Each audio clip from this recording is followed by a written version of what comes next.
அன்புள்ள சகோதரர்களே, இறைவன் திருமறை குர்ஆனில் சொல்லி காட்டக்கூடிய செய்தி, உலாயிக்க யுசாரி உனபி ஹைராத்.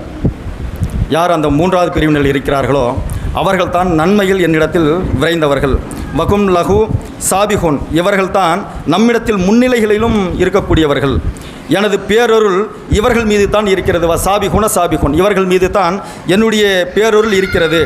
என்னிடத்தில் அருகில் ஒரு மனிதன் நெருங்க வேண்டும் என்றால் உலாயிக்குள் முஹர்ரபுன், இந்த மூன்றாவது பிரிவினராக யார் இருக்கிறார்களோ அவர்கள் தான் என்னிடத்தில் நெருக்கமாக இருக்கக்கூடியவர்கள் என்கின்ற இந்த செய்தியை இறைவன் திருமறை குர்ஆனில் சொல்லி காட்டுகிறான்.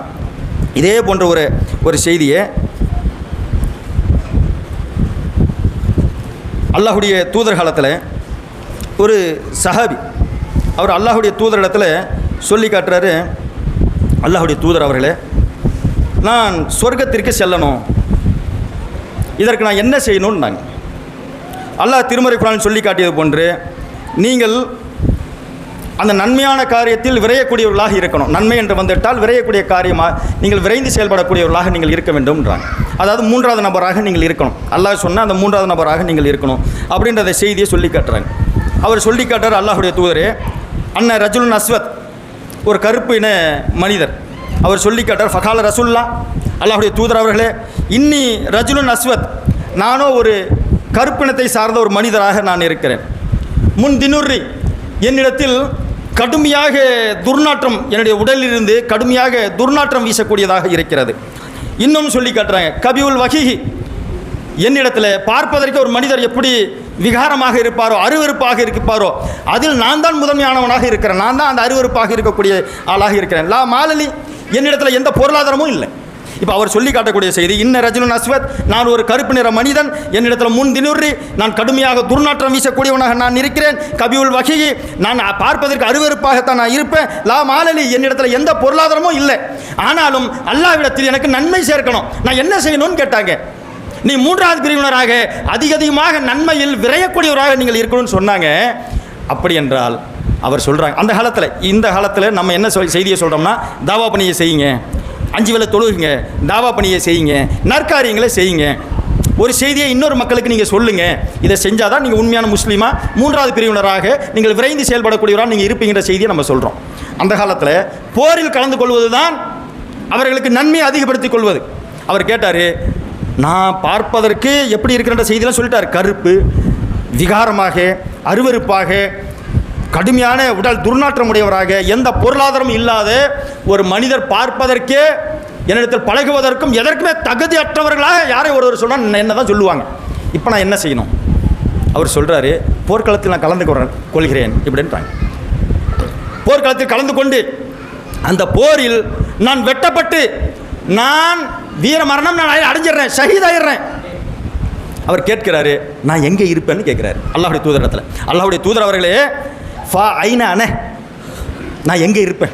போரில் கலந்து கொண்டு நான் வெட்டப்பட்டு உயிர் தியாகம் அடைந்த தியாகிகளில் ஒருவராக நானும் இருந்தால் ஃபா ஐன அன, நான் எங்கே இருப்பேன்? அல்லாஹ்வுடைய தூதர் சொன்னார்கள், ஃபில் ஜன்னா, நீங்கள் ஜன்னத்தில் இருப்பீங்க. அடுத்ததாக அப்படி ஒரு போர்க்களம் நடைபெறுகிறது, வெட்டப்படுகிறார், அவர் கொல்லப்படுகிறார்.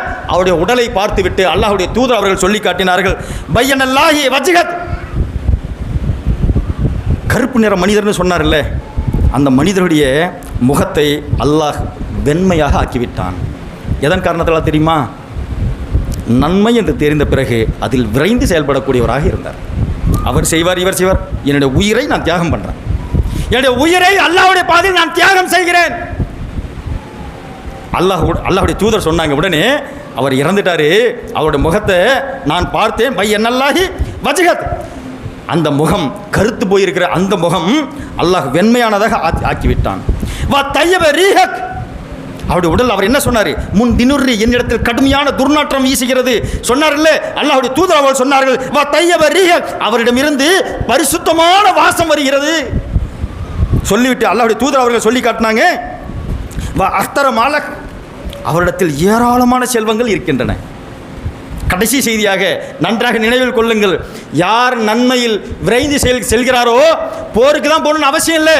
பக்கத்து வீட்டில் கொண்டு போய் ஒரு நோட்டீஸை கொடுத்து இது எல்லாம் இணை வைக்கக்கூடிய செயல், தர்காக்கு ஏன் போகக்கூடாது, தாயத்தை ஏன் கட்டக்கூடாது, சூனியத்தை ஏன் நம்பக்கூடாது என்கின்ற இந்த செய்தியை ஒரு நோட்டீஸ் வாயிலாக நான் படித்தேன். இந்த செய்தியை போய் நான் அவருக்கு சொன்னேன். நான் 5 வேளை தொழுதேன். நான் யார், எந்த இடத்துல அல்லாஹ் என்ன வச்சிருக்கான்னு சொல்லி இப்போ நினைச்சிக்கிங்க. அந்த சஹாபிக்கு அல்லாஹ்வுடைய தூதர்கள் சொல்லி காட்டினார்கள், லகது ரைத்து ஜௌசதக மினல் ஹூரலின். அவரிடத்தில் ஹூர்லியன்கள் அவரை சுற்றி வளைத்துக் கொண்டார்கள். நன்மைக்கு வந்துட்டார்ல, நான் கருப்பு நிற மனிதன், கடுமையான துர்நாற்றம், எந்த பொருளாதாரமும் இல்லை, அருவருப்பாக இருக்கிறேன். அல்லாஹ் அவருடைய முகத்தை வெண்மையானதாக மாற்றிவிட்டான். பரிசுத்த வாசம் அவரிடத்தில் பரிசுத்தமான வாசம் வந்து விட்டது. எல்லா வகையான பொருளாதாரத்தோடு அவர் இருந்தார். அவரை சுற்றி ஹூருல் ஈன்கள் இருந்தார்கள். அதற்கு பிறகு அல்லாஹ்வுடைய தூதர் அவர்கள் இன்னொரு செய்தியை சொல்லி காட்டினார்கள். வா ததுகுலு பைனஹு வ பைனன ஜுப்பத்திஹி. என்ன தெரியுமா செய்தி?